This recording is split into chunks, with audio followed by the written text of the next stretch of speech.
দুনিয়ার বুকে আসার পরে দুনিয়ার মানুষের মধ্যে ইসলামের দাওয়াত দেন। নবুয়ত প্রাপ্তির পরে ইসলামের দাওয়াত দেওয়ার পরে আল্লাহর হাবিব সাল্লাল্লাহু আলাইহি ওয়াসাল্লামের উপর কি রকমের ভয়াবহ নির্যাতনের তীব্রতা চালানো হয় আমাদের সবারই জানা। শুধু আল্লাহর হাবিবকেই যে নির্যাতন করা হয়েছিল এমন না, বরং আল্লাহর হাবিব সাল্লাল্লাহু আলাইহি ওয়াসাল্লামের সাথে সাহাবারা যারা আছেন, যারা আল্লাহর হাবিবের আহ্বানে ডাকে সাড়া দিয়ে ইসলাম গ্রহণ করেছিলেন, তাদেরকেও নির্যাতন করা হয়েছিল। হাদিসের মধ্যে বিবরণ এসেছে, কিতাবের মধ্যে উল্লেখ করা হয়, কখনো কখনো দেখা গেছে এই ঈমান আনার কারণে গুরু সাহাবীদেরকে উত্তপ্ত গরম পানির মধ্যে ফেলে দেওয়া হয়েছে। কখনো কখনো দেখা গেছে মরুভূমির যে উত্তপ্ত গরম পানি আছে, ওই উত্তপ্ত গরম পানির মধ্যে তাদেরকে পাথর চাপা দিয়ে রাখা হয়েছে, এভাবে নির্যাতন করা হয়েছে। কিন্তু সাহাবায়ে কেরাম ঈমানের উপরে এতটাই অটল ছিলেন, তারা রাসূল করিম সাল্লাল্লাহু আলাইহি ওয়াসাল্লামের হাতে হাত থেকে বায়াত গ্রহণ করেছিলেন। ওগো রাসূল, যদি কাফিরদের নির্যাতনের মুখে পড়ে নির্যাতনের শিকার হয়ে আমাদের জান যদি চলে যায়, তবুও আমরা কখনো আপনাকে ত্যাগ করব না, আমরা কখনো ঈমান থেকে দূরে সরে যাব না। আমাদের জীবন যায় যা, তবুও এক বিন্দু পরিমাণ, এক মুহূর্তের জন্য আমরা ঈমানকে ত্যাগ করতে পারবো না। আলহামদুলিল্লাহ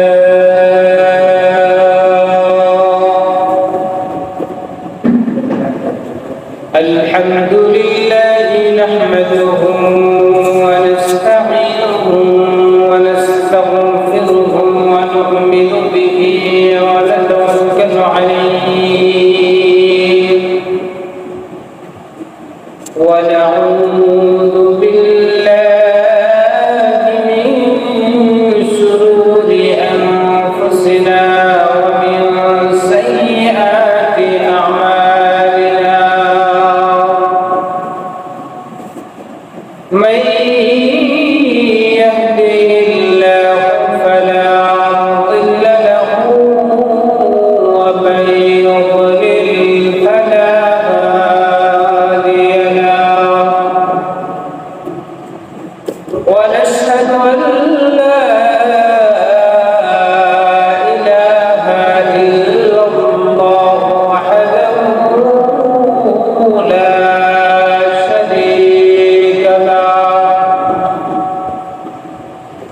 ونشهد أن سيدنا وسندنا وحبيبنا وحبيب ربنا وطبيبنا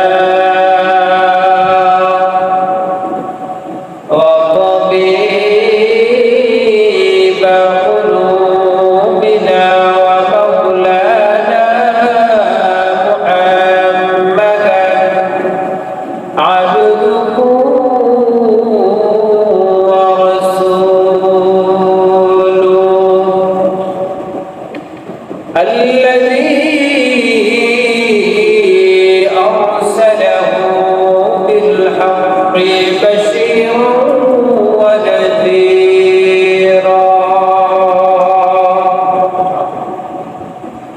وداعيا إلى الله بإذنه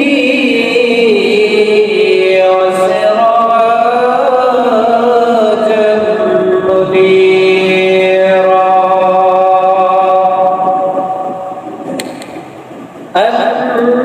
أما بعد فأعوذ بالله من الشيطان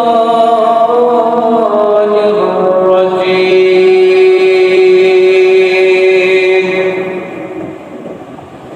بسم الله الرحمن الرحيم.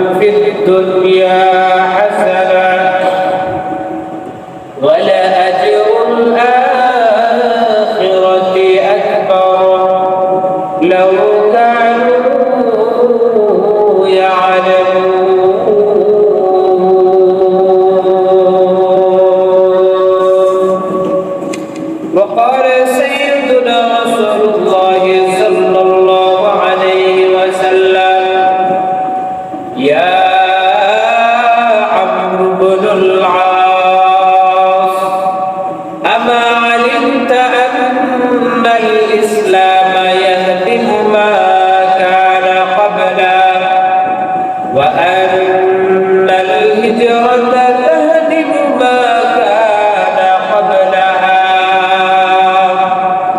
وأن الحج يهدم ما كان قبله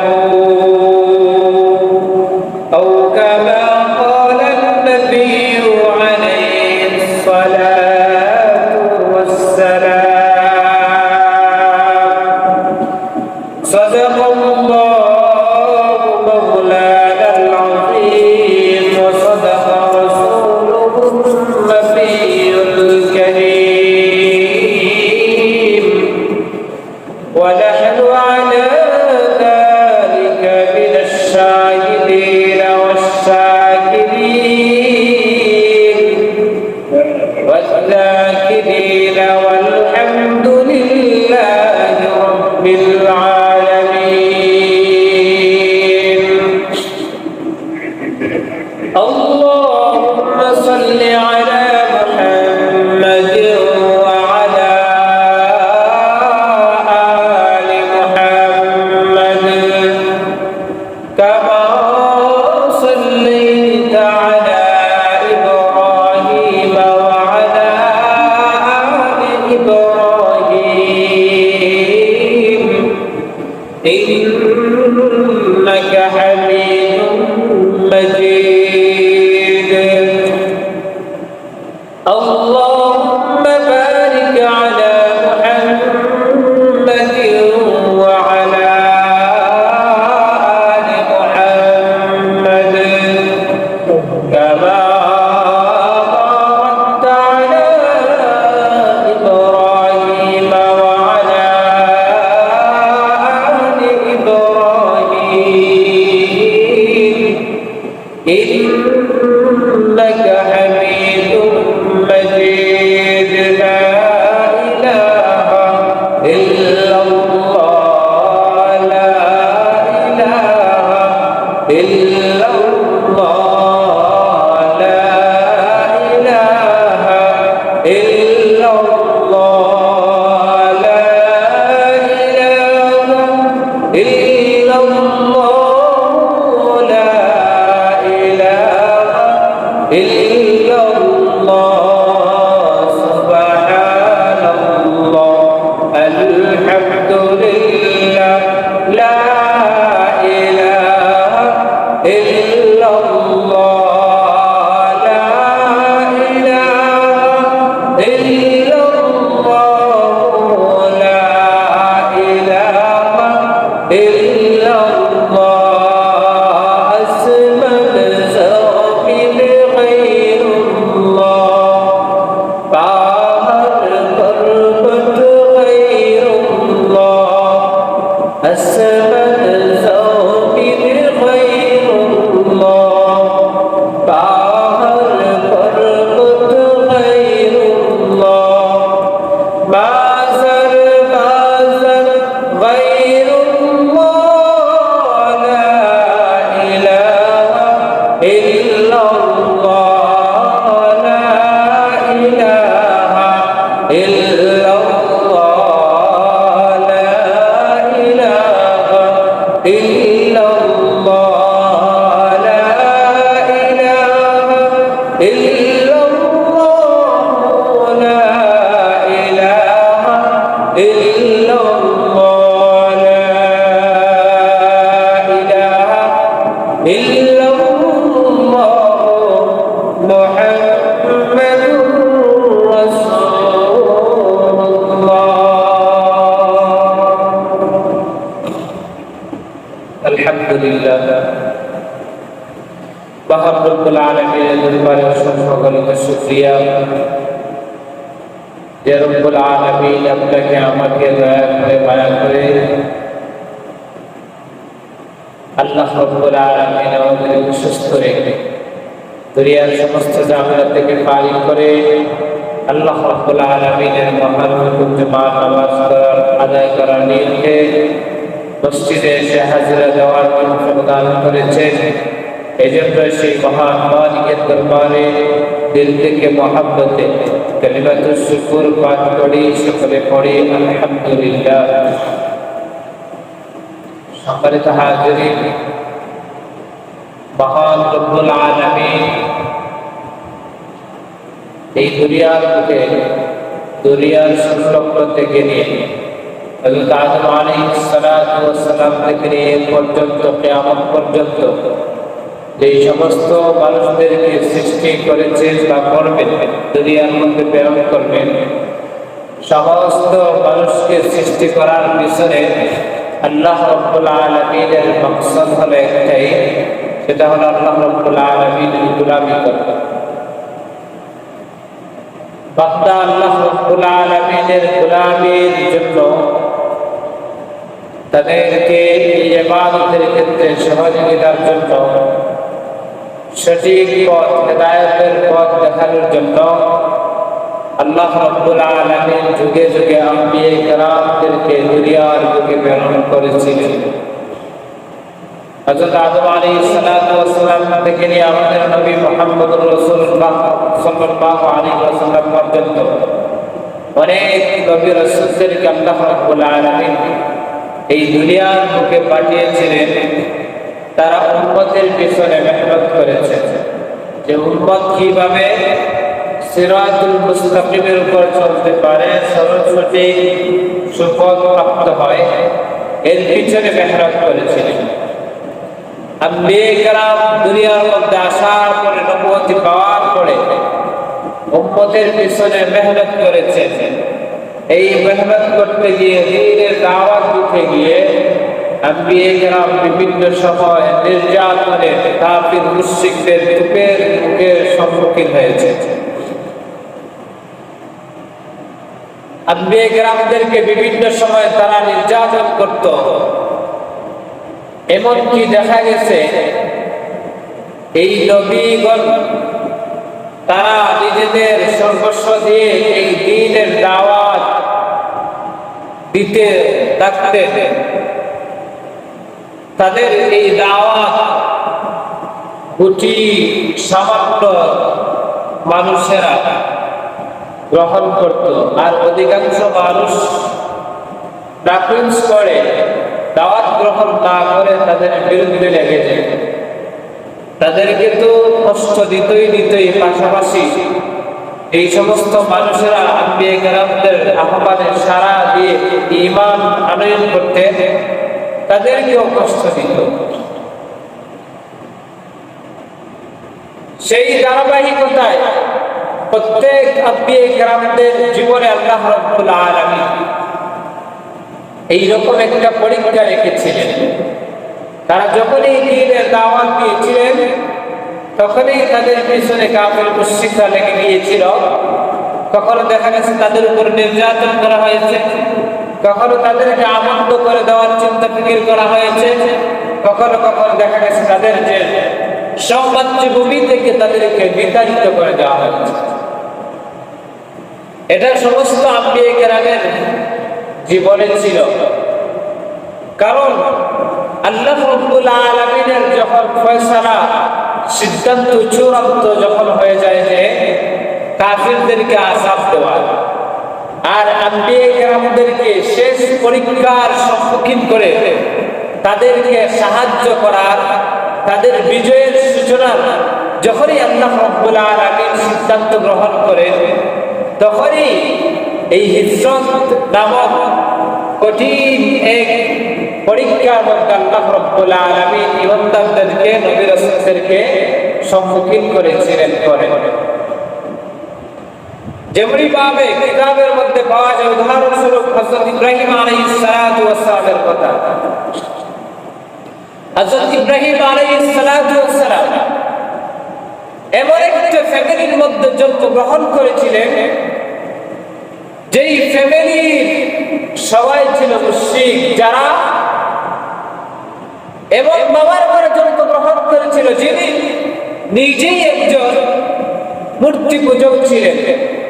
নিজ হাতে মূর্তি বানাইতেন, বানায় ওইখানে নিয়ে বাজারের মধ্যে বিক্রি করতেন। এবং তিনি নিজেই এই সমস্ত নিজ হাতে বানানো মূর্তিগুলার সামনে মাথাতে খায়া তাকে ভক্তি করতেন। সেই ইব্রাহিম আলাইহিস সালাতু ওয়াস সালাম এমন একটা ফ্যামিলির মধ্যে জন্মগ্রহণ করেন। জন্মগ্রহণ করার পরে ইব্রাহিম আলাইহিস সালাতু ওয়াস সালাম যখন কিছুটা তার দিলের ভিতরে বুঝ আসে, মোটামুটি বুঝার মতো কবতার বয়সে যখন উপনীত হন, তখন তিনি মনে মনে ভাবেন যে এই যে মূর্তি, এই মূর্তি আমরা নিজ হাতে বানাই, আবার এর সামনে একে প্রভু বলে আমরা মাথাতে খাই, এটা তো বোকামি ছাড়া কিছুই হতে পারে না। কারণ নিজ হাতে যে জিনিসটা বানাইলাম সেটা তো আমাদের মালিক হতে পারে না, আমাদের সৃষ্টিকর্তা হতে পারে না, আমাদের প্রভু হতে পারে না। সুতরাং নিশ্চয়ই এমন কেউ আছে যিনি আমাদেরকে তৈরি করেছেন, আমাদেরকে যে চলার মতো ক্ষমতা দিয়েছেন, আমাদেরকে খাওয়ান, আমাদেরকে পড়ান, নিশ্চয়ই একজন আছে। তিনি রবকে পূজার জন্য, রবের পরিচয় পাওয়ার জন্য এর পিছনে লেগে যান। হঠাৎ করে একদিন রাতের বেলা আকাশের দিকে তাকায় দেখেন যে রাতের এই যে আকাশের মধ্যে চাঁদ উদিত হয়েছে। ওই চাঁদের দিকে তাকায় তিনি বলে, সম্ভবত ওই চাঁদটাই হচ্ছে আমার রব, হাদা রব্বি, এটা হয়তো আমার রব। কোরআনে কারীমের মধ্যে আল্লাহ রাব্বুল আলামিনের বিবরণ তুলে ধরেছেন। ইব্রাহিম আলাইহিস সালাতু ওয়াস সালাম রাতের বেলা আকাশের দিকে, চাঁদের দিকে তাকায়। চাঁদ দেখার পরে অবাক নয়নে, অবাক দৃষ্টিতে তাকায় ইব্রাহিম আলাইহিস সালাতু ওয়াস সালাম বলেন, এটাই মনে হয় আমার মালিক। কিছুক্ষণ পরে যখন দেখে ওই আকাশের ছাদ নিভে গেছে, আর দেখা যায় না, অস্তমিত হয়ে গেছে, তখন ইব্রাহিম আলাইহিস সালাতু ওয়াস সালাম নিজেকে বলে, যেই জিনিস অস্তমিত হয়ে যায় সেই জিনিস আমার মালিক হতে পারে না। সকালবেলা ঘুম থেকে উঠার পরে পূর্ব দিগন্তে যখন সূর্য উদিত হওয়া দেখে, সূর্য দেখার পরে ইব্রাহিম আলাইহিস সালাতু ওয়াস সালাম বলে, হাযা রাব্বি হাযা আকবার, এটাই আমার রব, এটাই হচ্ছে সবচেয়ে বড় খোদা। যে মুহূর্তে বিকালবেলা সূর্যটা আবার পশ্চিম দিগন্ত থেকে অস্তমিত হয়ে যায়, ডুবে যায়, ইব্রাহিম বলে, যে জিনিসটা উঠে আবার ডুবে যায় সেই জিনিস কখনো আমার মালিক হতে পারে না। তখন ইব্রাহিম আলাইহিস সালাতু ওয়াস সালাম বলে, ইন্নী ওয়াজ্জাহতু ওয়াজহিয়া লিল্লাযী ফাতারাস সামাওয়াতি ওয়াল আরদা হানিফা। ওই যে চাঁদ যিনি উদিত করে আবার ডুবায়, সূর্য যিনি উঠায় আবার ডুবায়, যেই মালিক এই কাজ করে সেই মালিক হচ্ছে আমার রব, যেই রবকে দেখা যায় না, যেই রবকে ছোঁয়া যায় না। ইব্রাহিম আলাইহিস সালাতু ওয়াস সালাম নিজে থেকে আল্লাহ রাব্বুল আলামিনের পরিচয় তিনি লাভ করেন। পরিচয় লাভ করার পরে, রূপত পাওয়ার পরে তার কওম, তার ফ্যামিলির মানুষ, তার গোত্রের মানুষ যারা আছে সবাইকে দ্বীনের দিকে দাওয়াত দেন। কিন্তু দাওয়াত দেওয়ার পরে তার কথা কেউ গ্রহণ করে না, কেউ মানে না, সবাই অস্বীকার করে। ইব্রাহিম আলাইহিস সালাতু ওয়াস সালামকে বিভিন্নভাবে নির্যাতন করে। নির্যাতনের ভয়াবহতা এমন ছিল আপনি আমি জানি। এমনকি নির্যাতন করতে করতে করতে করতে এক পর্যায়ে কাফিররা সিদ্ধান্ত গ্রহণ করে যে ইব্রাহিমকে প্রজ্বলিত আগুনের মধ্যে ফেলে দিয়ে তাকে আগুনে জ্বালিয়ে ছাই করে দিবে, ভস্ম করে দিবে। সেই সিদ্ধান্ত মাফিক ইব্রাহিম আলাইহিস সালাতু ওয়াস সালামকে আগুনের মধ্যে ফেলে দেওয়া হয়। আল্লাহ রাব্বুল আলামিন ইব্রাহিমকে হেফাজত করে। শেষ পর্যায়ে যখন আল্লাহ রাব্বুল ইব্রাহিমের কওমের সম্প্রদায়ের মানুষেরা যারা আছে, যারা কাফির আছে, তাদেরকে শাস্তি দেওয়া আর ইব্রাহিমকে সর্বশেষ পরীক্ষা করে তাকে বিজয়ী দেওয়া, তাকে বিজয় দেওয়ার সাহায্য করার যখন আল্লাহ রাব্বুল আলামিন ইচ্ছা পোষণ করেন, তখন ইব্রাহিম আলাইহিস সালাতু ওয়াস সালামকে আদেশ করে, ইব্রাহিম তুমি তোমার পরিবার নিয়ে সিরিয়ার দিকে হিজরত করো।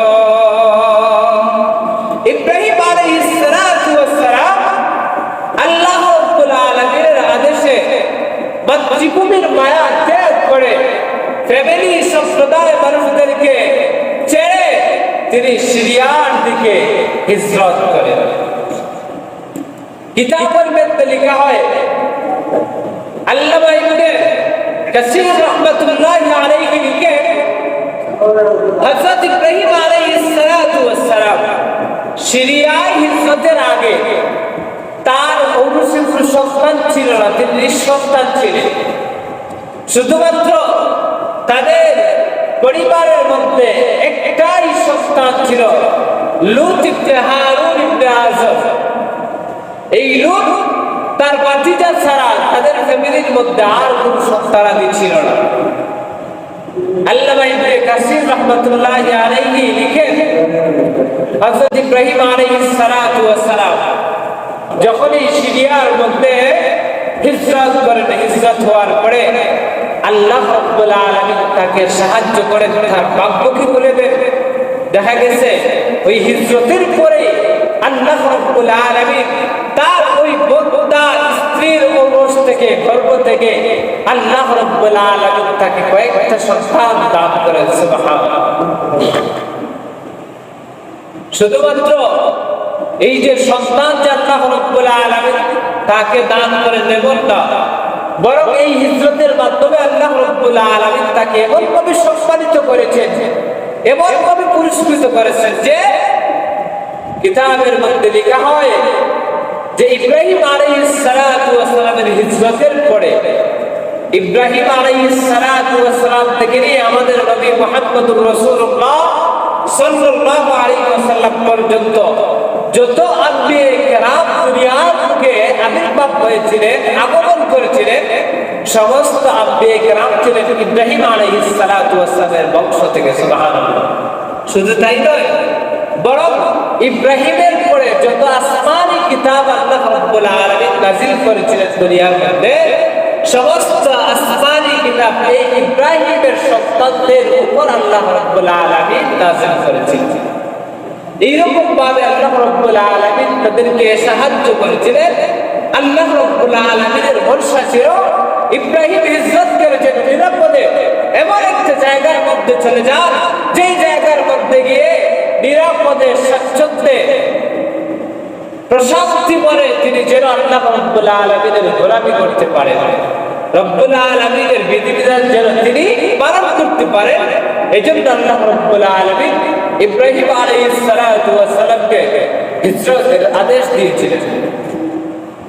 ঠিক ধারাবাহিকতায় আপনার আমিয়ার নবী এই দুনিয়ার বুকে আসার পরে দুনিয়ার মানুষের মধ্যে ইসলামের দাওয়াত দেন। নবুয়ত প্রাপ্তির পরে ইসলামের দাওয়াত দেওয়ার পরে আল্লাহর হাবিব সাল্লাল্লাহু আলাইহি ওয়াসাল্লামের উপর কি রকমের ভয়াবহ নির্যাতনের স্টিমুলার চালানো হয় আমাদের সবারই জানা। শুধু আল্লাহর হাবিবকে যে নির্যাতন করা হয়েছিল এমন না, বরং আল্লাহর হাবিব সাল্লাল্লাহু আলাইহি ওয়াসাল্লামের সাথে সাহাবারা যারা আছেন, যারা আল্লাহর হাবিবের আহ্বানে ডাকে সাড়া দিয়ে ইসলাম গ্রহণ করেছিলেন, তাদেরকেও এত নির্যাতন করা হয়েছিল। হাদিসের মধ্যে বিবরণ এসেছে, কিতাবের মধ্যে উল্লেখ করা হয়, কখনো কখনো দেখা গেছে এই ঈমান আনার কারণে গুরু সাহাবীদেরকে উত্তপ্ত গরম পানির মধ্যে ফেলে দেওয়া হয়েছে। কখনো কখনো দেখা গেছে মরুভূমির যে উত্তপ্ত গরম পানি আছে, ওই উত্তপ্ত গরম পানির মধ্যে তাদেরকে পাথর চাপা দিয়ে রাখা হয়েছে, এভাবে নির্যাতন করা হয়েছে। কিন্তু সাহাবায়ে কেরাম ঈমানের উপরে এতটাই অটল ছিলেন, তারা রাসূল করিম সাল্লাল্লাহু আলাইহি ওয়াসাল্লামের হাতে হাত থেকে বায়াত গ্রহণ করেছিলেন। ওগো রাসূল, যদি কাফিরদের নির্যাতনের বুকে পড়ে নির্যাতনের শিকার হয়ে আমাদের জান যদি চলে যায়, তবুও আমরা কখনো আপনাকে ত্যাগ করব না, আমরা কখনো ঈমান থেকে দূরে সরে যাব না। আমাদের জীবন যায় যা, তবুও এক বিন্দু পরিমাণ, এক মুহূর্তের জন্য আমরা ঈমানকে ত্যাগ করতে পারবো না। এইরকম তারা আল্লাহর হাবিব সাল্লাল্লাহু আলাইহি ওয়াসাল্লামের হাতে হাত থেকে বায়াত গ্রহণ করেছে। আজকে তো আমাদের ঈমানের অবস্থা এমন হয়ে গেছে যে আমরা অল্প একটু তুপের মুখে পড়লে আমরা আমাদের ঈমান আমরা ছেড়ে দেই। এমন কি দেখা যায় আমাদের মধ্যে এমন মানুষ আছে, দেখা গেছে যে একটা নির্যাতনের সম্মুখীন হয়েছে, আমাদের মুখের মধ্যে রাসূলের সুন্নত দাড়ি ছিল, কিন্তু এই যে বাঁচার জন্য আমরা দাড়ি চাচ্ছি, এইরকম নজির আমাদের মধ্যে সমাজের মধ্যে অ্যাভেলেবল পাওয়া যায়। আমাদের ঈমানের দুর্বলতা, আমরা মানুষের সাথে দাঁড়িয়ে রেখে দরবেশ সাজে, কিন্তু যখন আমার উপর নির্যাতন আসে তখন আমি দাঁড়িয়ে চাচ্ছি। এটার নাম ঈমান নয়, বরং যার ভিতরে মজবুত ঈমান আছে সে যতই নির্যাতনের সম্মুখীন হোক না কেন, সে কখনো রাসূলের সুন্নাত থেকে দূরে সরে যেতে পারে না। সে কখনো তার দিল থেকে ঈমান সামান্য সময়ের জন্য সে ঈমান থেকে দূরে সরে থাকতে পারে না। সাহাবায়ে কেরাম মজবুত ঈমানওয়ালা ছিলেন, রাসূলের উপর মজবুত ঈমান এনেছিলেন, আল্লাহর উপর মজবুত ঈমান এনেছিলেন। তাদের দিলের ভিতরে মজবুত ঈমান ছিল, যার কারণে দেখা গেছে এই ঈমানের ঘরে বলিয়ান হয়ে তারা এই যে কাফিরদের কষ্ট নির্যাতন এইগুলার মোকাবেলা করেছেন, ঈমানের মাধ্যমে এইগুলার মোকাবেলা করেছেন। না হয় যে পরিমাণ নির্যাতন তাদেরকে করা হয়েছিল, এই পরিমাণ নির্যাতনের বিবরণ যখন আমরা শুনি তখন আমাদের গা শিউরে ওঠে। কারণ এই পরিমাণ নির্যাতন একজন মানুষকে করে না, এবং ভয়াবহ নির্যাতন তাদের উপর করা হয়েছিল, তবুও তারা কিন্তু দ্বীন ইসলাম থেকে সরে যাবেন। শুধুমাত্র যে সাহাবায়ে কেরামদেরকে নির্যাতন করা হয়েছিল এমনটা, বরং আল্লাহর হাবিব সাল্লাল্লাহু আলাইহি ওয়াসাল্লামকেও কাফিররা বিভিন্ন ভাবে নির্যাতন করে। কখনো কখনো আল্লাহর রাসূল সাল্লাল্লাহু আলাইহি ওয়াসাল্লামের পিঠের উপর উটের বুড়ি ময়নার স্তূপ দিয়ে তারা চাপা দিয়ে আল্লাহর রাসূলকে মেরে ফেলার জন্য কখনো কখনো পথে আনে। এইরকম ভাবে বিভিন্ন ভাবে নির্যাতন করে। কখনো কখনো আল্লাহর রাসূলের দিকে পাথর নিক্ষেপ করে তার উল্টা দেহ রক্তাক্তের মাধ্যমে তাকে নির্যাতন করে। এইরকম ভাবে আল্লাহর হাবিবকেও নির্যাতন করা হয়। আল্লাহর রাসূল সাল্লাল্লাহু আলাইহি ওয়াসাল্লাম নবুয়ত পাওয়ার পরে তিনটা বছর এমন ভয়াবহ নির্যাতনের শিকার হয়েছিলেন। দেখা গেছে মুসলমানরা তারা নিজেদের ঘরের মধ্যে নিরাপদ ছিল না। আল্লাহ রাব্বুল আলামিনের গোলামি নিজেদের ঘরের মধ্যে তারা লুকায় করতে পারতো না। কাফেরদের নির্যাতনের তারা শিকার হইতো।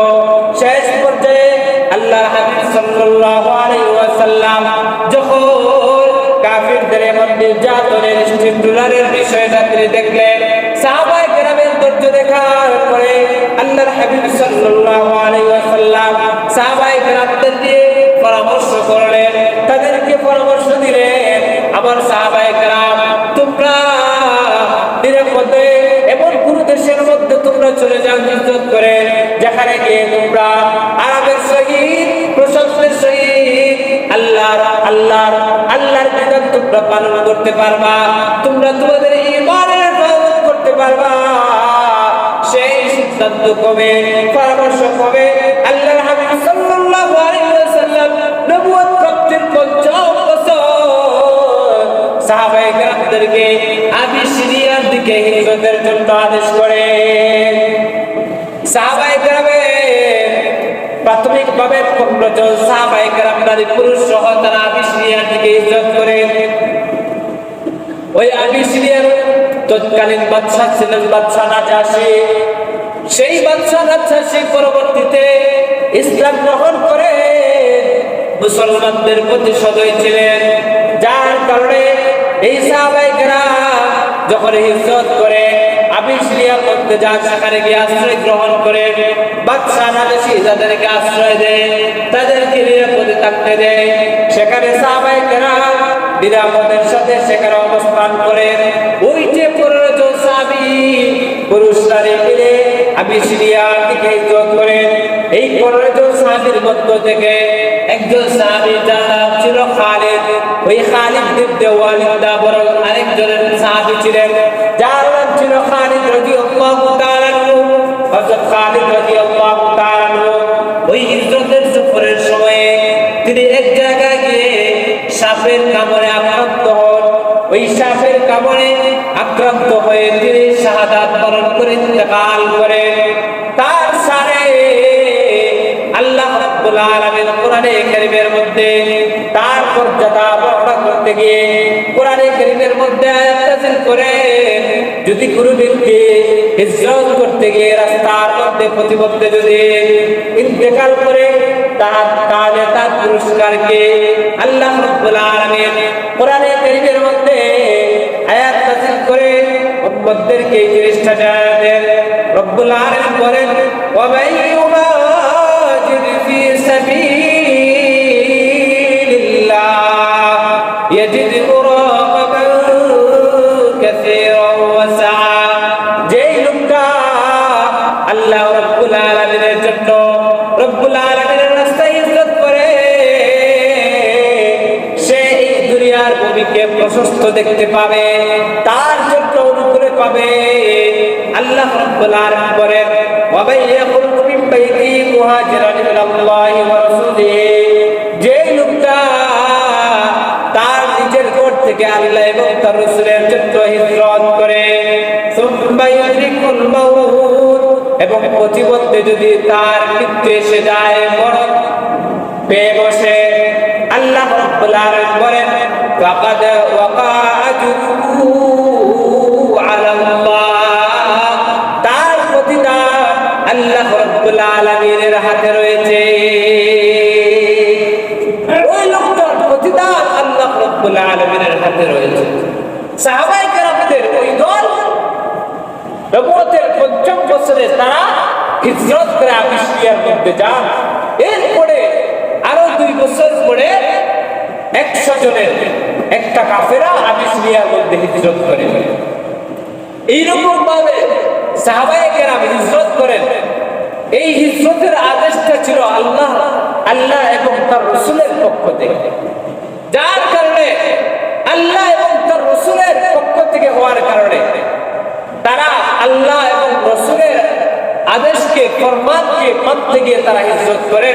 না হয় এই যে নির্যাতনের সম্মুখীন হয়েছে, কখনো তারা এই নির্যাতনের সম্মুখীন হয়ে ভীত সন্ত্রস্ত হয়ে কাফিরদের ভয়ে কখনো তাদের স্বদেশ ত্যাগ করেন নাই, কখনো কাফিরদের অগোচরে তারা এক জায়গা থেকে পলায়ন করে অন্য জায়গায় যান নাই। বরং যখনই আল্লাহ এবং তার রাসূলের পক্ষ থেকে হিজরতের আদেশ এসেছে, তখনই এই আল্লাহর আদেশ পালনার্থে রাসূলের অনুগত্যতা স্বীকার করতে গিয়ে তারা হিজরত করেছিলেন। অন্যথায় তারা এই যে মক্কার মধ্যে ছিলেন, ভয়াবহ কঠোর শাস্তি কাফিরদের পক্ষ থেকে নির্যাতন তারা স্বীকার করেছিলেন। সম্মানিত হাজির, সাহাবায়ে কেরামদের এইরকম ভাবে ধারাবাহিকভাবে নির্যাতনের অবস্থা দেখার পরে আল্লাহর হাবিব সাল্লাল্লাহু আলাইহি ওয়াসাল্লাম হজের মৌসুমে যখন এই যে বিশ্বের বিভিন্ন জায়গা থেকে মানুষেরা হজের জন্য মক্কার মধ্যে আগমন করত, মানুষের কাছে তিনি তাকে আশ্রয় প্রদানের জন্য, মুসলমানদেরকে আশ্রয় প্রদানের জন্য তিনি ব্যক্ত করতেন, কিন্তু কেউই তাকে আশ্রয় দানের জন্য কেউ হয় না, সাদরে তাকে গ্রহণ করে না, সবাই নাকচ করে দেয়, তার প্রস্তাব সবাই ফিরে দেয়। কিতাবের মধ্যে লেখা হয় আল্লাহর হাবিব সাল্লাল্লাহু আলাইহি ওয়াসাল্লাম এইরকম ভাবে তিনি প্রত্যেক হজের মৌসুমে মানুষের কাছে নিজের এবং সাহাবায়ে কেরামদের আশ্রয়ের জন্য তিনি তাদের কাছে মত ব্যক্ত করেন, কিন্তু কেউ মেনে নেয় না। কিতাবের মধ্যে লেখা হয় আল্লাহর হাবিব সাল্লাল্লাহু আলাইহি ওয়াসাল্লাম ওইরকম ভাবে সবার কাছে সাহাবায়ে কেরামদের আশ্রয়ের জন্য নিজের আশ্রয়ের জন্য তিনি মত ব্যক্ত করেন, কেউ তাকে গ্রহণ করতে চায় না। ভাগ্যক্রমে ইয়াসরিবের কিছু মানুষ, তৎকালীন সময়ে মদিনার নাম ছিল ইয়াসরিব, ওই ইয়াসরিবের কিছু মানুষ হজের জন্য হজের মৌসুমে মক্কার মধ্যে আগমন করে আল্লাহর হাবিব সাল্লাল্লাহু আলাইহি ওয়াসাল্লাম সবার মতো তাদের কাছেও করেন, তাদের কাছে গিয়ে নিজেকে আশ্রয় গ্রহণের জন্য সাহাবায়ে কেরামদের আশ্রয়ের জন্য তাদের কাছে মত ব্যক্ত করেন, তাদের কাছে ইচ্ছা পোষণ করেন, আবেদন করেন। তখন আল্লাহ রাব্বুল আলামিন ওই ইয়াসরিবের মানুষের দিল থেকে ইসলামের জন্য মাইল করে দেন, রাসূলের প্রতি মাইল করে দেন, সাহাবায়ে কেরামদের প্রতি মাইল করে দেন।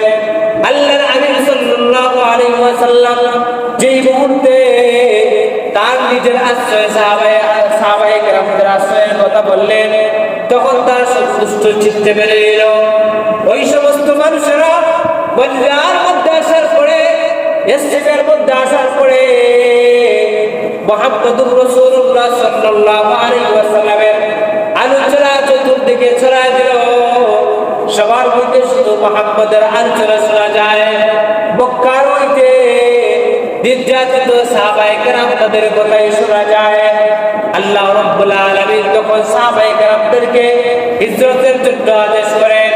আল্লাহর হাবিব সাল্লাল্লাহু আলাইহি ওয়াসাল্লাম আল্লাহর পক্ষ থেকে আদেশ পাওয়ার পরে সাহাবায়ে কেরামদেরকে আদেশ করলেন, সাহাবা তোমরা তোমাদের নিজেদের ঘর বাড়ি ছেড়ে, তোমাদের আত্মীয় স্বজন ছেড়ে তোমরা মদিনার দিকে হিজরত করো।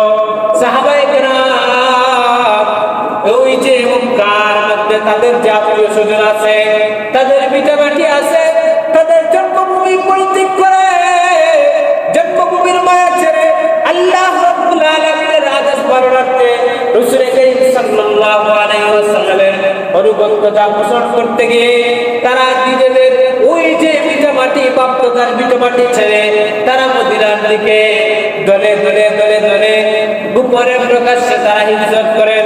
কিতাবের মধ্যে পাওয়া যায় সাহাবায়ে কেরাম যে শুধুমাত্র গোপনে যে হিজরত করেছিলেন এমন না, বরং সাহাবায়ে কেরামদের বিভিন্ন দল প্রকাশ্যে দিনের বেলা ঘোষণা দিয়ে হিজরত করেছেন। হযরত ওমর রাদিয়াল্লাহু তাআলা এর ব্যাপারে পাওয়া যায়, ওমর রাদিয়াল্লাহু তাআলা হিজরতের আদেশ পাওয়ার পরে তিনি তার কাঁধের মধ্যে ধনুক দেন, তীর চালানোর জন্য যে ধনুক আছে ওই ধনুকটা কাঁধের মধ্যে নেন, আরেক কাঁধের মধ্যে তিনি তরবারি নেন।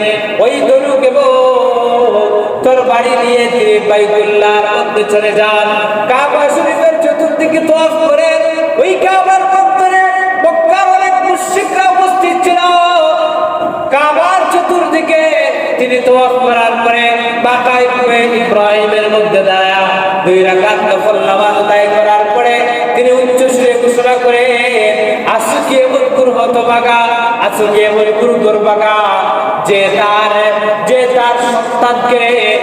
তার সন্তানকে এতিম বানাবে, আসুকি মুরকুর দুর্ভাগা, যে তার মাকে সন্তান হারা বানাবে, আসুকি মুরকুর দুর্ভাগা, যে তার স্ত্রীকে বিধবা বানাবে। যদি সাহস থাকে তাহলে আসো, আমার সামনে আসো, আমার সাথে মোকাবেলা করো। আমি এই মুহূর্তে মুসলমানদের একটা দল নিয়ে আমি মদিনার দিকে হিজরত করতেছি, সাহস থাকলে তোমরা আমাকে দেখাও। এইরকম ভাবে হযরত ওমর রাদিয়াল্লাহু তাআলা সাহসিকতার পরিচয় দিয়ে তিনি প্রকাশ্যে সবার সম্মুখে তিনি বক্তব্য দিয়ে কঠোর উচ্চারণ তিনি তার মধ্যে উচ্চারণ করে তিনি সবার সম্মুখ দিয়ে তিনি এই যে সাহসিকতার পরিচয় দিয়ে মদিনার দিকে হিজরত করেন। এইরকম ভাবে দলে দলে সমস্ত সাহাবায়ে কেরাম হিজরত করে মদিনার মধ্যে চলে যান। শুধুমাত্র মক্কার মধ্যে থেকে যান তিনজন মানুষ, একজন হচ্ছেন রাসূলুল্লাহ, আরেকজন হচ্ছেন হযরত আলী রাদিয়াল্লাহু তাআলা আনহু, আরেকজন হচ্ছেন হযরত আবু বকর সিদ্দিক রাদিয়াল্লাহু তাআলা আনহু। হযরত ওমর রাসূলের কাছে এসে ইজ্জতের আবেদন করে ওমরের দেখা দেখি হযরত আবু বকর এসে আল্লাহ রাসূলের কাছে ইজ্জতের আবেদন করে, ইয়া রাসূলুল্লাহ, ইয়া হাবিবাল্লাহ, ওমর তো ইজ্জত করে মদিনার মধ্যে চলে গেল, আমাকেও আপনি ইজ্জতের অনুমতি দেন। আল্লাহর হাবিব সাল্লাল্লাহু আলাইহি ওয়াসাল্লাম বলে, আবু বকর তুমি ধৈর্য ধরো, তুমি ধৈর্য ধরো। ওমর রাদিয়াল্লাহু তাআলা ইজ্জতের পরে দীর্ঘ 4 মাস অতিবাহিত হয়ে যায়। হযরত আবু বকর রাদিয়াল্লাহু তাআলা আল্লাহ রাসূলের কাছে ইজ্জতের অনুমতি না পেয়ে ধৈর্য ধরার কথা শোনার পরে বাড়ির মধ্যে চলে যান। বাড়ির মধ্যে চলে যাওয়ার পরে তিনি দুইটা উট যত্ন সহকারে তিনি লালন পালন করতে থাকেন। কারণ আল্লাহ রাসূল তাকে বলেছিলেন, আল্লাহর আদেশ না পাওয়া পর্যন্ত আমরা ইজ্জত করব না, আল্লাহর আদেশ শীঘ্রই আমাদের জন্য আসবে, সুতরাং তুমি প্রস্তুতি গ্রহণ করো। হযরত আবু বকর সিদ্দিক রাদিয়াল্লাহু তাআলা ইজ্জতের জন্য প্রস্তুতি গ্রহণ করেন। এই যে মাত্র তিনজন মানুষ কিন্তু এই যে মক্কার মধ্যে আছেন, তবু আল্লাহ রাসূল সাল্লাল্লাহু আলাইহি ওয়াসাল্লাম কতটা সাহসী মানসিকতার অধিকারী ছিলেন, কতটা সাহসী বীর পুরুষ ছিলেন যে দেখা গেছে মক্কা মুসলিম শূন্য, মক্কার মাটির মধ্যে মুসলমানদের কোনো আনাগোনা নাই, মুসলমানরা সবাই ইজ্জত করে চলে গেছে। আল্লাহ রাসূল সাল্লাল্লাহু আলাইহি ওয়াসাল্লাম একাকী পড়ে আছেন, তবুও সাহস নিয়ে মক্কার মানুষের অলিতে গলিতে তিনি পদার্পণ করে মানুষের মধ্যে দ্বীনের দাওয়াত দিতে থাকে। তিনি একবারও এই জিনিসটা মনের মধ্যে আসে আনেন না যে আমি একাকী অবস্থায় আছি, আমি যদি একাকী অবস্থায় মক্কার মুশরিকদের সামনে দ্বীনের দাওয়াত দেই তাহলে তারা আমাকে তো মেরে ফেলবে, কাউকে মেরে ফেলবে, এই জিনিসটা কখনো তার মাথার মধ্যে আনেন নাই। বরং আল্লাহর ভয় ভিতরের মধ্যে নিয়ে, আল্লাহর প্রদত্ত সাহস বুকের মধ্যে নিয়ে তিনি সমাজের মধ্যে মক্কার জমিনের মধ্যে তিনি দ্বীনের দাওয়াত দিতে থাকেন। আল্লাহর হাবিব সাল্লাল্লাহু আলাইহি ওয়াসাল্লামের এই দ্বীনের দাওয়াতের উপর অতিষ্ঠ হয়ে মক্কার মুশরিকরা যারা আছে তারা প্রথম সুযোগ করে সবাই উপরে পরামর্শের মধ্যে বসলো। পরামর্শের মধ্যে বসার পরে কেউ সিদ্ধান্ত দিল, কেউ পরামর্শ দিল যে মুহাম্মদকে তোমরা আটক করে রাখো, মুহাম্মদকে তোমরা আটক করে রাখো। আবার কেউ সিদ্ধান্ত দিল যে না না, বরং তাকে তোমরা শাসন করে দাও। আবার কেউ সিদ্ধান্ত দিল যে না না না, তোমরা তাদেরকে হত্যা করে ফেলো। এই জিনিসটা আল্লাহ রাব্বুল আলামিন কোরআনে কারীমের মধ্যে সূরা আত-তাওরার মধ্যে আল্লাহ রাব্বুল আলামিন এই কথার বিবরণ তুলে ধরেছেন। রাব্বুল আলামিন বলেন, ওয়া ইয ইয়ামকুরু বিকাল্লাযীনা কাফারু লিয়ুসবিতুকা আও ইয়াকতুলুকা আও ইখরিজুকা ওয়া ইয়ামকুরুনা ওয়া ইয়ামকুরুল্লাহ ওয়াল্লাহু খায়রুল মাকিরিন। নবী আপনি স্মরণ করুন ওই দিনের কথা যখন কাফিররা আপনার বিরুদ্ধে ষড়যন্ত্র করেছিল। কি ষড়যন্ত্র? লিয়ুসবিতুকা, আপনাকে আবদ্ধ করে রাখার, আও ইয়াকতুলু, আপনাকে হত্যা করার ষড়যন্ত্র করেছিল, আও ইখরিজুক, আপনাকে আপনার ঘর বাড়ি থেকে আপনার ভিটেমাটি থেকে দেশান্তরিত করার যে সিদ্ধান্ত গ্রহণ করেছিল, তারা ষড়যন্ত্র করেছিল। ওয়া ইয়ামকুরুনা ওয়া ইয়ামকুরুল্লাহ, তারা ষড়যন্ত্র করেছে। আল্লাহ রাব্বুল আলামিন তাদের বিরুদ্ধে কৌশল করেছেন, তাদের ষড়যন্ত্রের বিরুদ্ধে কৌশল করেছেন। ওয়াল্লাহু খায়রুল মাকিরিন, আর আল্লাহ তো এমন সত্তা যার কৌশল বড় উত্তম কৌশল। আল্লাহ রাব্বুল আলামিন ওই কথাটাই কোরআনে কারীমের মধ্যে তাদের ষড়যন্ত্রের কথা তুলে ধরেছেন। কাফিররা ষড়যন্ত্র করে যে মুহাম্মদকে আবদ্ধ করে রাখলেও আমাদের কোনো ফায়দা হবে না, আবার তাকে দেশান্তর করে দিলেও কোনো ফায়দা হবে না, বরং একটা পথ আছে তাকে হত্যা করা, সুতরাং তাকে হত্যা করো। সবাই সিদ্ধান্ত ক্রমে পরামর্শ করলো যে আগামীকাল গুরু হওয়ার আগে মুহাম্মদকে আমরা হত্যা করবো রাতের আধারে। সেই সিদ্ধান্ত মাফিক মক্কার যে যুবকেরা আছে, কাফির যুবকেরা আছে, ওই মুশরিক যুবকদের দিকে নিয়ে আল্লাহর হাবিব সাল্লাল্লাহু আলাইহি ওয়াসাল্লামের হুজরাকে তারা বেষ্টন করে ফেললো, ঘিরে ফেললো। যে মুহাম্মদ যেই মুহূর্তে বের হবে তাকে হত্যা করা হবে। আজকে যেভাবেই হোক তাকে এই দুনিয়া থেকে চিরবিদায় তাকে দিতে হবে, দুনিয়া থেকে চিরবিদায় করে দিতে হবে। সেই সিদ্ধান্ত মাফিক সবাই আল্লাহর হাবিব সাল্লাল্লাহু আলাইহি ওয়াসাল্লামের ঘরের হুজরাত চতুর্দিকে সবাই বেষ্টন করে আছে, এবং সবাই আল্লাহ রাব্বুল আলামিন তার প্রিয় হাবিবকে আদেশ করে, হিজরতের আদেশ করে, নবী আমার আপনি আপনার বিছানার মধ্যে আলীকে শোয়াইয়া দিয়া আপনি আবু বকরকে সাথে নিয়ে মদিনার দিকে হিজরত করেন। আল্লাহর হাবিব সাল্লাল্লাহু আলাইহি ওয়াসাল্লাম রাতের আধারে আল্লাহ রাব্বুল আলামিনের পক্ষ থেকে হিজরতের আদেশ পাওয়ার পরে তিনি আল্লাহর উপর ভরসা করে তিনি তার যে হুজরাত দরজাটা আছে ওই দরওয়াজাটা যখন করলেন, দরওয়াজা খোলার পরে বাহিরে তাকায় দেখে যে তার হুজরাত চতুর্দিকে মক্কার যে কাফির যুবকেরা আছে সবাই বেষ্টন করে রেখেছে। আল্লাহর হাবিব সাল্লাল্লাহু আলাইহি ওয়াসাল্লাম আল্লাহ রাব্বুল আলামিনের উপর আস্থা রেখে তিনি জমিন থেকে এক মুষ্টি পানি করে তার হাতের মধ্যে নিয়ে সূরা ইয়াসিনের তিলাওয়াত করতে তিনি ওই তার হাতের মধ্যে যে মুষ্টিবদ্ধ যে বালিগুলো আছে ওই বালিগুলো চতুর্দিকে নিক্ষেপ করে দেন। আল্লাহ রাব্বুল আলামিনের কি কারিশমা দেখা যায়, ওই প্রত্যেকটা বালিগুলো ওই যে কাফির যুবকেরা যারা আল্লাহর হাবিবের হুজরাকে বেষ্টন করে দাঁড়িয়েছিল, প্রত্যেকটা কাফিরদের যুগের মধ্যে এই বালিগুলো প্রত্যেকটা দ্বারা আল্লাহ রাব্বুল আলামিন তাদের যুগের মধ্যে নিক্ষেপ করে দেন। নিক্ষেপ করার পরে সবাই তাদের চোখ কসলাইতে শুরু করে, কসলাইতেছে। এমন সময় আল্লাহর হাবিব সাল্লাল্লাহু আলাইহি ওয়াসাল্লাম তাদের মধ্য দিয়ে তিনি নিরাপদের সহিত বের হয়ে যান।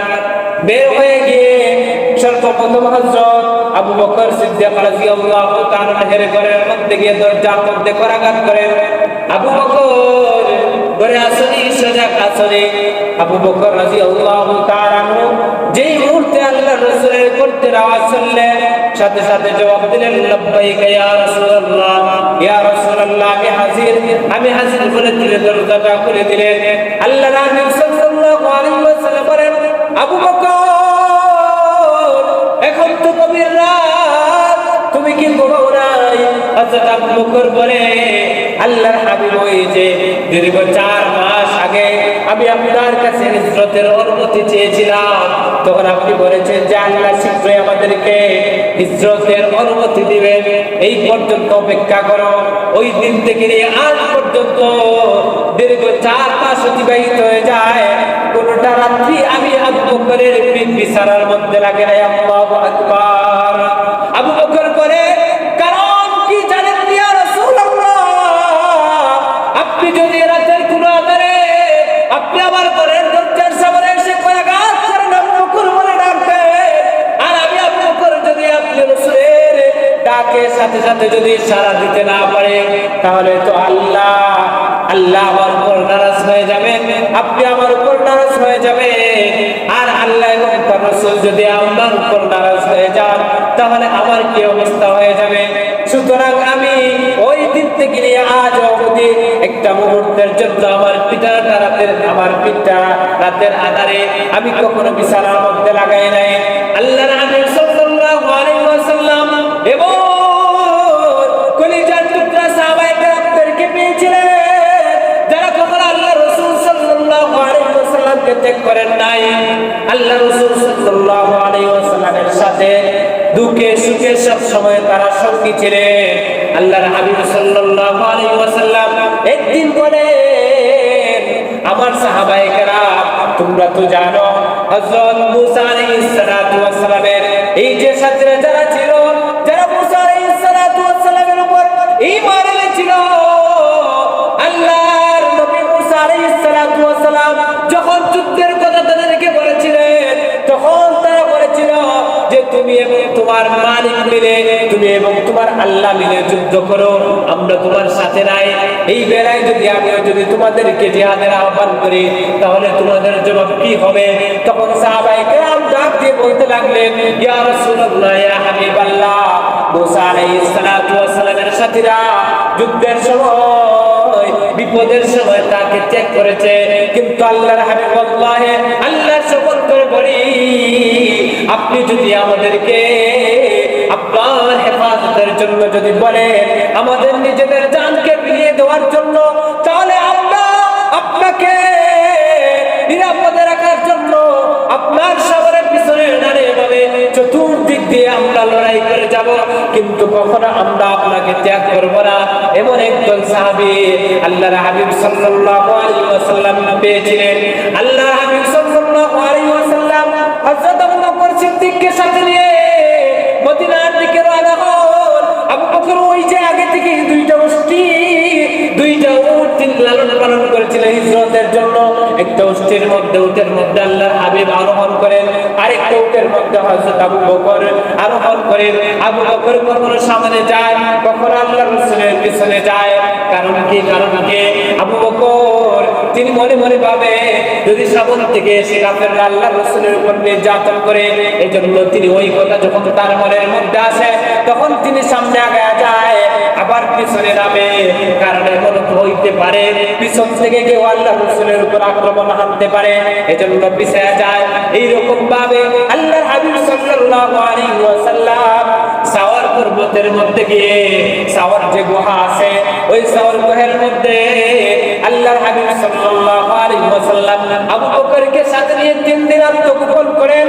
আত্মগোপন করার পরে 3 দিনের মাথায় আবু বকর সিদ্দিক রাদিয়াল্লাহু তাআলা তার একজন বিশ্বস্ত গোলাম ছিল, যাকে আগে থেকে নিযুক্ত করে রেখেছিলেন, যাতে পাহাড়ের গিরিপথ দিয়ে সুন্দরভাবে শর্টকাট রাস্তায় তাদেরকে মদিনার মধ্যে নিয়ে যেতে পারে।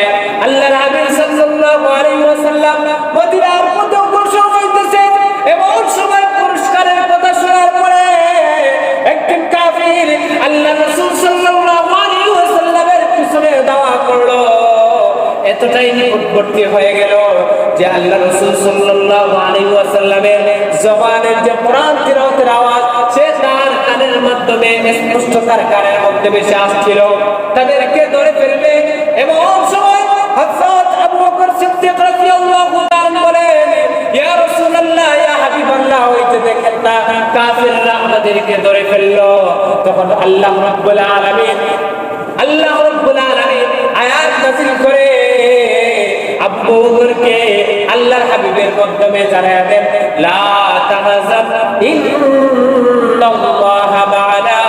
আবু বকর চিন্তা করো না, আল্লাহ রাব্বুল আলামিন আমাদের সাথে আছেন। আল্লাহ রাব্বুল আলামিন নিজ কুদরতি হাতে আমাদেরকে হেফাজত করবে।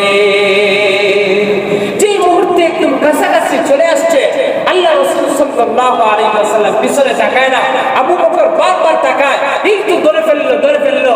এমন সময় দেখা যায় ওই যে কাফির যে উটের উপর আরোহণ করে তাদেরকে পাকড়াও করার জন্য পুরস্কারের লোভে পিছনে দাওয়া করলো, হঠাৎ করে দেখা যায় ওই যে তার উট আছে, ওই উটের পা এই যে শক্ত মরুভূমির মধ্যে এই উটের 4টা পা জমিনের মধ্যে ধসে গেল। আল্লাহু আকবার। জমিনের মধ্যে ধসে পড়ার পরে সে মাটির মধ্যে হুজুট করে পড়ে গেল। এখন সে কোনোভাবেই টান দিয়েও এই যে তার বাহনের পা উঠাইতে পারে না। তখন আল্লাহ রাসূল সাল্লাল্লাহু আলাইহি ওয়াসাল্লামের কাছে সে নত হয়ে যায়। আল্লাহ রাসূল সাল্লাল্লাহু আলাইহি ওয়াসাল্লাম তাকে ইসলামের দাওয়াত দেন, কিন্তু সে ইসলাম গ্রহণ করে নাই। তখন আল্লাহর হাবিব সাল্লাল্লাহু আলাইহি ওয়াসাল্লামের কাছে সে বলে, মুহাম্মদ, আমি ইসলাম গ্রহণ করি নাই, কিন্তু আমি তোমার উপকার করতে চাই, তোমার সাহায্য করতে চাই। আমাকে তোমার সাহায্যের জন্য তুমি আমাকে কি করো, সুযোগ দাও।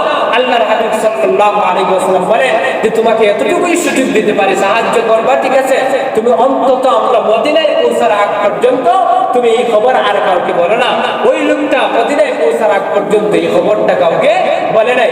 এইরকম ভাবে নিরাপদ সহকারে আল্লাহর হাবিব সাল্লাল্লাহু আলাইহি ওয়াসাল্লাম মদিনার মধ্যে হিজরত করে চলে গেলেন। সম্মানিত হাজির, আপনি আমি জানি এই যে হিজরতের মাধ্যমে কিন্তু দিনটা অল বিশ্বের মধ্যে চমকাইছে। এই হিজরতের মাধ্যমে আল্লাহ ইমানদারদের উপরে, সাহাবায়ে কেরামদের উপরে আল্লাহ রাব্বুল আলামিনের সাহায্য এসে নাযিল হয়েছে। এইজন্য যদি কখনো এমন হয় যে যেই জায়গার মধ্যে অবস্থান করে আপনার আমার ঈমানের এই যে ইবাদত বন্দেগী করার মতো যদি সুযোগ না থাকে, তাহলে এখনো কিন্তু আল্লাহ রাব্বুল আলামিনের পক্ষ থেকে হিজরতের আদেশ আছে। আপনাকে আমাকে হিজরত করতে হবে, কিন্তু দুনিয়ার কোনো লোভ লালসার নিয়তে আমরা এই যে আমরা হিজরত করে থাকি, আমরা যে এই যে দারুল ইসলাম থেকে আমরা যে হিজরত করে আমরা দেশান্তরিত হয়ে আমরা দারুল হারব অর্থাৎ কাফের রাষ্ট্রের গুনার মধ্যে যাই, এই যে কানাডার মধ্যে যাই, আমেরিকার মধ্যে যাই স্থায়ী বসবাসের জন্য, এই ব্যাপারে ওলামায়ে কেরামের সাফ কথা হলো, কোন ব্যক্তি যদি ইসলামের দারুল ইসলামকে পরিত্যাগ করে দারুল হারবের মধ্যে যদি স্থায়ীভাবে বসবাসের জন্য যায়, ওটা হচ্ছে হিজরত হচ্ছে হারাম, ওটা স্পষ্ট হারাম। আমরা এই জিনিসটা বুঝি না, আমরা পাগল করা হয়ে যায়। তবে হ্যাঁ, ওলামায়ে কেরাম বলেন, কেউ যদি জীবিকার তাগিদের জন্য বিভিন্ন দেশে বিভিন্ন রাষ্ট্রের মধ্যে যদি ভ্রমণ করে, সেটা সুযোগ আছে, ইসলামে জায়েজ আছে। এর মাধ্যমে কিন্তু আল্লাহ রাব্বুল আলামিন এই যে সাময়িক একটা হিজরত করলো, এই হিজরতের কারণে তার এই যে সচ্ছলতা, আর্থিক সচ্ছলতা আল্লাহ তাআলা দান করেন। এজন্য দেখবেন যারা এই যে দেশ পরিত্যাগ করে বিদেশের মধ্যে যায় ইনকামের জন্য, আল্লাহ রাব্বুল আলামিন তাদের ইনকাম বাড়ায় দেন কি দেন না? বাড়ায় দেন। তো হিজরতের মাধ্যমে মানুষের মধ্যে সচ্ছলতা আসে। সম্মানিত হাজির, এজন্য আসুন, আমাদের যদি কখনো এইরকম প্রয়োজন হয় যে আমাদের দেশ ত্যাগ করতে হবে, তাহলে আমাদেরকে অবশ্যই মানসিকভাবে প্রস্তুতি গ্রহণ করতে হবে, কারণ ওইটাই হচ্ছে আল্লাহ রাব্বুল আলামিনের আদেশ। আল্লাহ রাব্বুল আলামিন যেন আমাদের সবাইকে আমল করার তৌফিক দান করেন। ওয়া আখিরু দাওয়ানা আলহামদুলিল্লাহি রাব্বিল আলামিন।